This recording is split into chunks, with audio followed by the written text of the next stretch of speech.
전 세계 곳곳에는 여전히 내전이 일어나고 있고 외교상 또는 국가보안상 여전히 특수한 임무를 수행해야 하는 사건들이 발생합니다.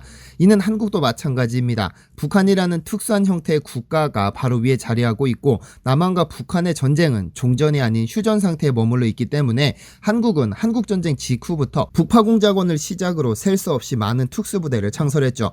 그런데 이렇게 만들어진 한국의 특수부대는 전 세계 그 어떤 국가와 비교해도 전혀 뒤처지지 않고 오히려 우리가 특수부대 선진국이라 부르는 미국, 독일 등에서 한국을 벤치마킹하는 상황인데요. 오늘은 절대 살아올 수 없을 것 같은 작전에 투입되어 목숨을 내놓고 특수 임무를 수행하는 특수부대에 대해서 알아볼까 합니다.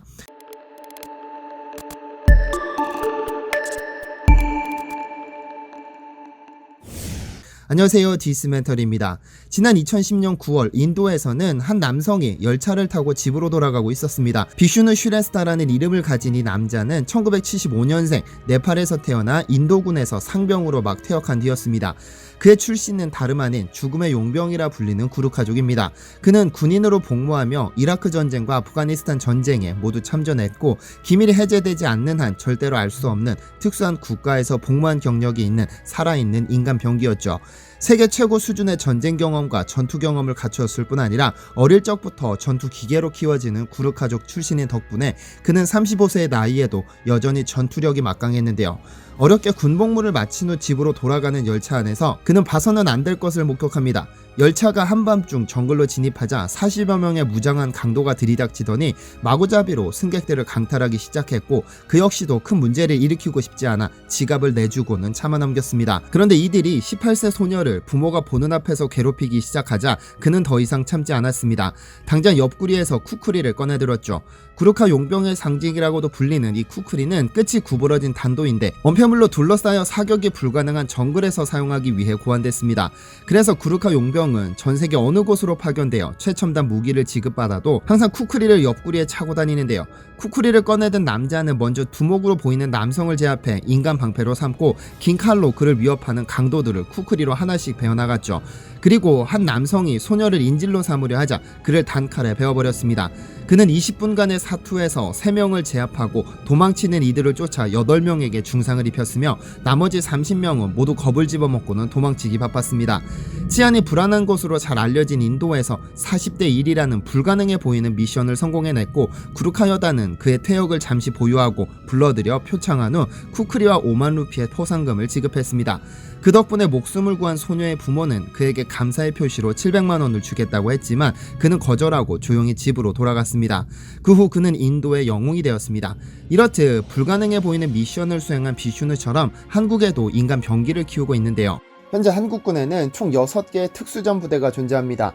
육군의 특수전 사령부가 있고 해군에는 UDT-C라고 불리는 특수전 전단 및 해난구조대 SSU, 공군의 탐사구조비행 전대 SART 및 공정통제중대, 그리고 해병대의 특수수색대가 있는데요. 이 특수부대원들은 비정규전을 주도하면서 짧은 시간 내에 전쟁의 판도를 바꾸는 인간 병기들로 키워지죠. 그럼 가장 역사가 오래됐다는 육군의 특수부대들을 살펴볼까요? 우선 육군에는 특수전 사령부가 존재합니다. 안되면 대기하라는 구호로 유명한 대한민국의 대표 선수죠. 우리가 흔히 특전사라고 부르는 이들인데요. 아무래도 육해공 중 가장 오랜 역사를 지닌 육군인 만큼 그 특전사의 역사도 상당히 긴데요. 1945년 광복군 독수리 요원들이 미국 첩보부대 OSS와 함께 독수리 작전을 준비한 것이 특전사의 시작입니다. 대한민국 임시정부는 1919년 상하이에 첫 발을 내디딘 후 1945년 8월 15일까지 27년 동안 중국 땅을 떠돌았는데요. 그러다 1942년 미국이 제2차 세계대전에 참전하면서 미국을 비롯한 연합국으로 승리가 기울자 대한민국 임시정부는 빼앗긴 한국 땅을 되찾기 위해 활동을 시작합니다. 그리고 1945년 한국은 미국과의 협의 아래 광복군에서 필요 인원을 차출하면 그들은 미국 정보국 OSS가 훈련시켰는데 주요 훈련은 암호해독, 독도법, 시설 폭발을 위한 사격 및 적진에 은밀히 침투하는 잠입술 등이었습니다. 그래서 훈련을 마친 이들은 비밀리에 한반도로 투입되어 독수리 작전을 펼칠 예정이었으나 8월 15일 일본의 핵폭탄 2방이 떨어지면서 38명의 독수리 요원은 낙동강 오리알이 되었습니다. 그러다 한국전쟁을 맞이하며 그들 중 일부는 미 극동사령부 직할 특수첩보부대 켈러 부대로 활약하게 되죠. 사실 켈러 부대는 한국전쟁 당시 상당히 중요한 임무를 맡았습니다. KLO라는 단어는 주한첩보연락처의 줄임말인데요. 광복 이후 남한에 주둔하던 미 육군은 방첩대를 운영했습니다. 1945년 9월 9일에 최초 방첩대원들이 한국에 들어왔는데 그들 대부분은 태평양 전쟁 당시 오키나와 전투에서 활약했던 인물들이었죠. 그리고 그들은 대북 공작을 담당하다가 서울에서 활동하던 백의사, 정의사 등 여러 반공단체를 망라해 켈러 부대를 만들었습니다. 1948년 미국에서 파견된 방첩대는 공식적으로 철수했지만 요원 대부분은 그대로 한국에 남아 켈러 부대를 구성했는데요. 그러다 미 극동사령부 산하에 제8240 부대를 창설해 첩보부대 및 유격부대를 통합해서 운영하다 전쟁이 끝난 1953년 9월에 전격 해체됩니다. 그러나 이들 중 군에 계속 남아있기를 원하던 인원들은 한국군 소속으로 변경된 8240 부대 산하로 있다 일부는 육군 부대로 그리고 또 일부는 북화 공작원을 전문적으로 양성하던 HID 부대로 소속되기도 했죠.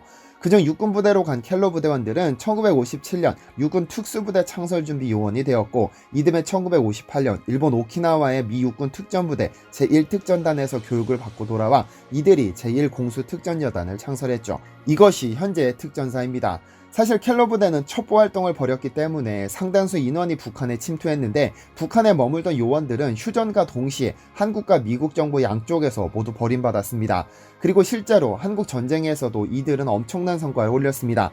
가장 대표적인 전과는 바로 인천 상륙작전인데요.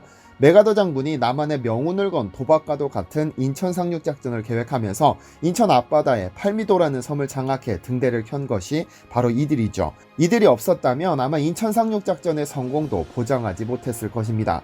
켈러 부대는 작전의 특성상 그들의 존재는 절대로 노출돼서는 안 됐기 때문에 계급이나 군번도 없이 낙하산을 타고 적진 깊숙이 침투해 첩보활동을 벌였습니다.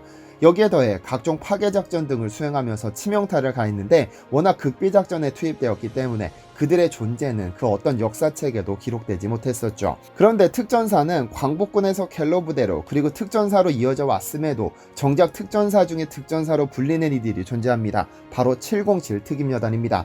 특수임무를 수행하는 부대로만 알려져 있지만 707 특임대는 사실 극강의 인간병기들입니다. 707 특임대의 전신은 박정희의 지시로 창설된 606 특공부대입니다. 대테러 임무를 맡았었죠.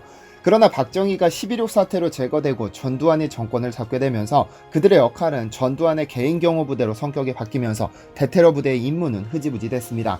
그러다 특전사령관에 임명된 박희도는 특전사 내에서 특출난 능력을 갖춘 이들을 차출해 특전사령관을 보호하는 경호 임무를 맡겼지만 국내 상황이 안정되면서 그들의 임무가 자연스럽게 대테러 쪽으로 옮겨갔죠. 그런데 707 특임대가 일반 특수부대와는 다른 점이 그들의 얼굴을 포함한 신상은 절대로 언론에 공개되지 않고 그들의 존재 자체가 2급 비밀입니다. 그래서 언론에 노출되는 훈련 중이라도 얼굴에는 항상 검은색 복면을 착용할 정도로 신분 보장이 확실한데요. 이들은 테러에 대응한 임무를 맡는 것을 기본으로 하지만 전쟁이 발발하면 엑스파일이라는 비밀 작전을 수행하며 평양 일대를 중심으로 작전을 펼칩니다. 어쨌든 특임대는 일반 부대는 상상도 할 수 없는 훈련을 합니다. 유사시 평양 일대로 침투해 작전을 펼쳐야 하기 때문에 적 핵심부를 직접적으로 타격하는 순발력과 정확도를 가장 중요시합니다. 그래서 과거에는 체력이나 무술 등의 신체적인 능력을 중점적으로 평가했지만 이제는 스마트한 전쟁을 위해 두뇌도 중요한 평가 요소가 된다고 하는데요. 그들은 극한의 상황에서도 집중력을 잃지 않도록 하기 위해 자칫 잔인해 보일 수 있는 위험천만한 훈련을 거칩니다. 칠흑같이 어두운 방에 상관의 얼굴 옆에 풍선을 두고 감각에 의존해 사격을 하는 훈련인데 단 1mm라도 벗어나면 상관의 목숨을 앗아갈 수 있지만 집중력 향상을 위해 필수 관문이라고 하는데요. 대테러 임무를 맡은 특임대는 육해공 어디에서도 완벽한 상태를 유지해야 합니다. 그래서 낙하산을 타고 공중으로 침투하는 훈련, 보트를 이용해 해상으로 침투하는 훈련, 적에게 노출되지 않기 위해 철저히 은폐된 상태로 지상으로 침투하는 훈련뿐 아니라 1대1 격투 능력, 실제 칼을 이용한 전투훈련 등 일반인들은 상상도 할 수 없는 훈련을 거쳐 진정한 인간병기로 만들어집니다. 전생에는 수없이 많은 특수부대가 존재하고 지금 현재도 보이지 않는 곳에서는 은밀한 작전이 수행됩니다. 그들 중에서도 특임대는 한국뿐 아니라 전 세계에서도 자자하게 알려져 있죠. 미국의 델타포스 출신의 한 교관은 이제껏 훈련했던 타국 특수부대원 중 707 특임대가 최고라고 꼽기도 했고 미국의 델타포스 및 독일 연방경찰 CSG-9, 영국의 SAS 등과 매년 한두 차례씩 실전 훈련을 하면서 707로 요원을 파견하는 등 그 능력을 인정받죠. 만약 실제로 유사시 전쟁이 발발한다면 특임대는 그 명성에 걸맞는 활약을 펼쳐주겠죠. 시청해주셔서 감사합니다.